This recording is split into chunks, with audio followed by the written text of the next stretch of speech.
हलबा समाजाच्या मागण्यांना घेऊन आंदोलन पुकारण्यात आलेलं आहे। गेल्या 7 दिवसापासून या ठिकाणी आमरण उपोषण सुरू आहे।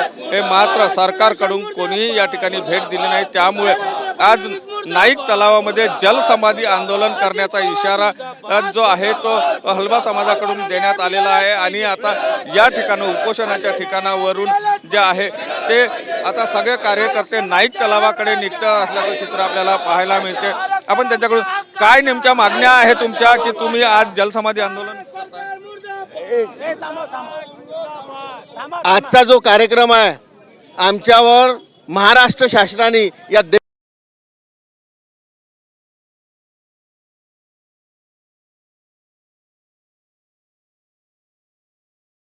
डिमांड पुरी केली नाही तर आम्ही खरोखरच आज जलसमाधी घेणार आहे। शासनाला मी एवढंच सांगू इच्छितो की जी हलबा हलबी जमातीची जी मागणी आहे, आमचा विणकरीचा व्यवसाय होता, त्याच्यामुळे आम्हाला कोष्टी ठरवलं गेलेलं आहे आणि कोष्टी ही जात नमूद करून आम्हाला जातीचं प्रमाणपत्र आणि वैधता प्रमाणपत्र नाकारत आहे। आम्ही शासनाला हे सांगतोय की आम्हाला आरक्षण नको, आम्ही शासनाच्या आरक्षितमध्ये जी सूची आहे त्याच्यामध्ये 19व्या नंबरवर आम्ही हलबा हलबी म्हणून आहो।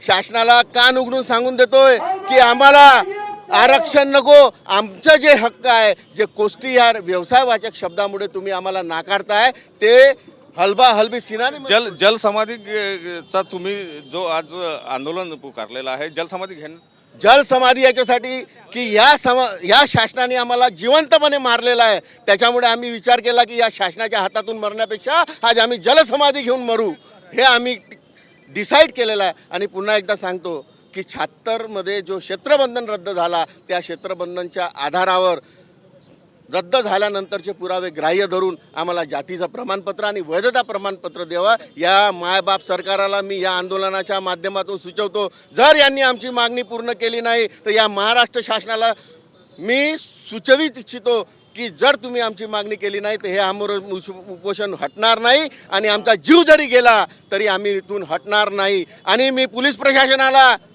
आणि या शासनाला सांगू इच्छितो की आमच्यावर दडपशाही करू नका। जर दडपशाही करण्याचा प्रयत्न कराल तर होणारी जी घटना आहे याचा जबाबदार शासन आणि पोलीस प्रशासन। नक्कीच या ठिकाणी आपण जर बघितलं तर आक्रमकपणे जे आहे ते या ठिकाणी नारेबाजी केली जात आहे आणि या ठिकाणावरून नाईक तलावाकडे हे सगळे कार्यकर्ते जे आहे ते जाणार आहे आणि त्या ठिकाणी जलसमाधीचा इशारा देण्यात आलेला आहे। मात्र पोलीस प्रशासनाने सुद्धा मोठ्या प्रमाणामध्ये जो आहे तो बंदोबस्त त्या ठिकाणी लावला असून आता नेमकं यांच्या मागणीकडे सरकार कसं बघते हे सुद्धा पाहावं लागणार आहे। Cameraman Yogesh Sawant, Sunil Dhage, TV9 Marathi, Nagpur.